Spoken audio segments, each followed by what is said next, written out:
Querida Javerot, querido Javerim, Parshat Bo. Es interesante notar que dentro de las palabras de la Parshá,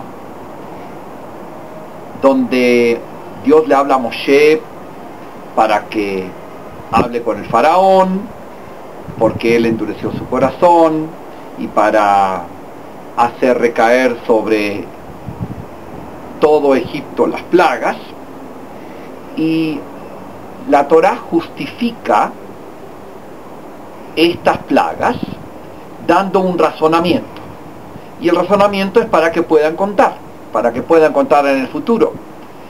Contar en el futuro las plagas que tuvieron que sufrir Egipto y los milagros, etcétera, y de esa manera se estableciera una cadena de información.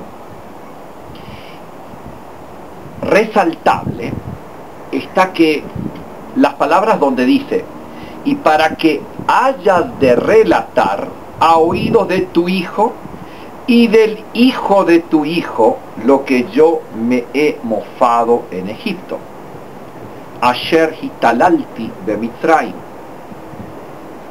¿Qué necesidad había de explicarnos para relatar al hijo de tu hijo? Suficiente que cada uno relate a su hijo lo que pasó en épocas antiguas.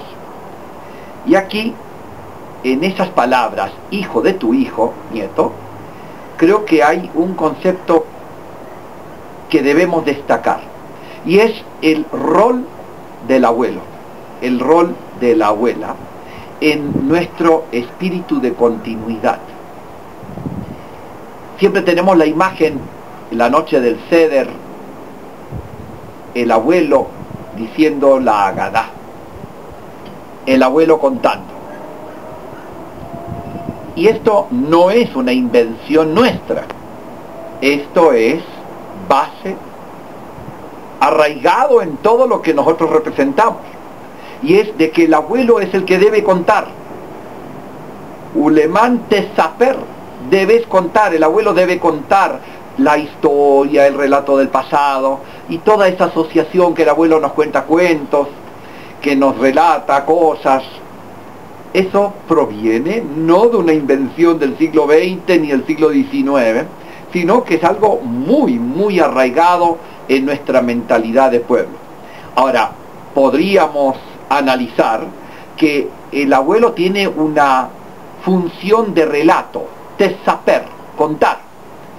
La función educativa la tiene el papá, cuando en el Shema nos dice Beshinantam levaneja, y le debes enseñar diligentemente a tu hijo.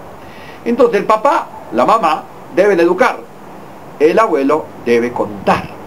El contar es menos comprometido, pero es definitivamente tan impactante, o quizás más a veces, que el factor educativo, porque al contar, al relatar, al querer escuchar al nieto, realmente se establece una cadena de comunicación entre generaciones que llega hasta lo que nos sucedió en Egipto mientras que nos formábamos como pueblo.